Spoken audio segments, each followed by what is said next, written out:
Just desperados with no destination. Welcome to another episode of Mindset Mondays. My name is Chad Riedlinger, and today I wanted to talk about doing hard things. So listen, there's a book I've been reading with my son, and it's actually a book written for teenagers on how to overcome the lack of doing hard things and lack of doing things that they might fail.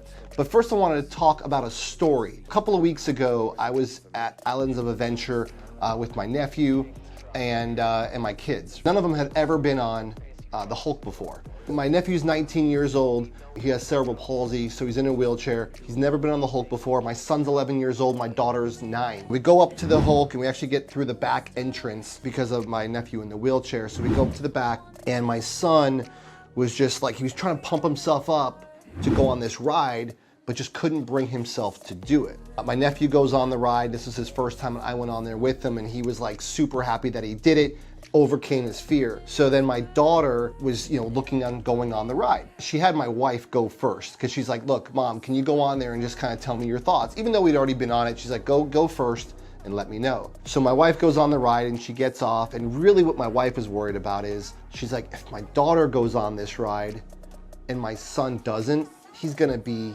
wrecked. So he had been pumping himself up that he's gonna go on the Hulk and he's gonna go on. So my son had been pumping himself up that he was gonna go on the Hulk, he was gonna go on Rip Ride Rocket, and then he just couldn't bring himself to do it. Like, he was tearing himself up inside. My wife knew this. She knew that if my daughter went on this and my son didn't, that he was gonna be crushed and like really disappointed himself. My wife goes on it, gets off, and she's like, look, Madison, maybe you should wait a year, before you go on the ride. So my daughter responds with, yeah, but can I handle it? And so my wife said, you know what, it's pretty intense.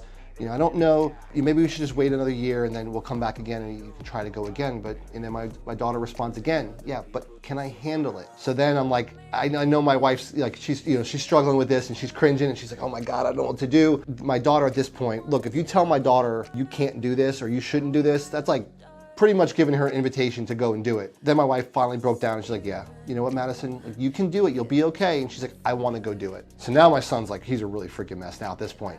So she goes on the ride with my wife, gets off, and she's like all excited, pumped up, like I did it. And this is my daughter though. So she walks right up to my son, and this is what the girls are so good at, and sometimes the boys aren't as good at. She puts her hand on my son's shoulder and says, Jaden, you can do it.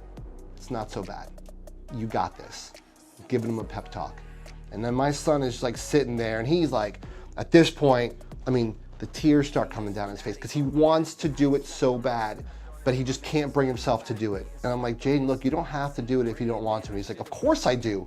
He's like, my 9-year-old sister just did it. He's like, of course I have to go ride this freaking ride now. It's so funny because he's laughing at himself, but at the same time he's upset. So anyway, he finally goes on the ride, gets off the ride, and is just obviously, just like we all are, we get off the Hulk. Right now he's pumped up and he's like, this is what I do in every single moment with my kids. I use it as a teaching opportunity. So he gets off the ride, we snap a few pictures for Facebook and Instagram to be able to say, you know what, they did it the first time on the ride. But afterwards I pulled him aside. I said, Jaden, look, you need to remember how you felt in that moment. It's scary, right?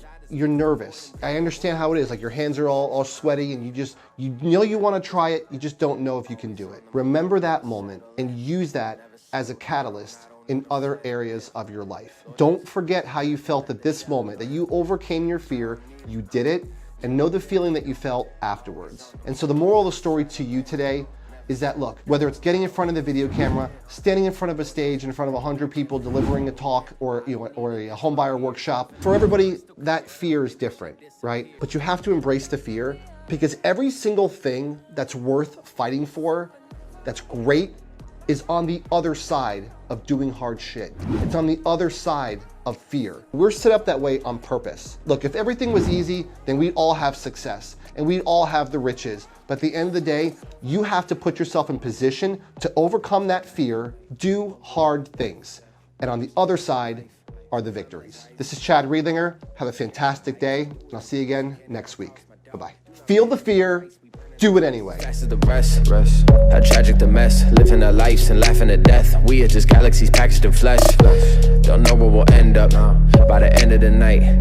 But I'm not afraid of the end, long as I'm ending it right. Maybe I am just a dreamer, but at least I feel alive. Spend my money when I get it. It won't be there when I die.